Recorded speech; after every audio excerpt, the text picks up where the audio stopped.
अकोल्यात नवनीत राणा यांनी एक वादग्रस्त वक्तव्य केले। भाजप उमेदवाराच्या प्रचारार्थ आयोजित सभेत नवनीत राणा यांनी हे वक्तव्य केलेले आहे। तर नवनीत राणा यांच्या विधानामुळे खरतर वाद निर्माण होण्याची शक्यता आहे। ते म्हणतात की आम्ही जाती भेद करतो, तुम्ही जाती या देशामध्ये पेरली म्हणून हे सगळे गोष्टी बाहेर आले। पाकिस्तानचे लोक बोट ते धर्माचे ध्वज जे आमच्या देशाचे प्रधानमंत्री लावला तिथे पाकिस्तानचे लोक बोट दाखवते।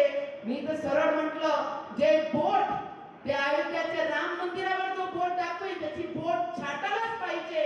अरे जो हमारे विचारों पे, हमारे देश के, हमारे विश्वास पे अगर कोई उंगली उठाता है तो उसकी उंगली काटनी ही चाहिए।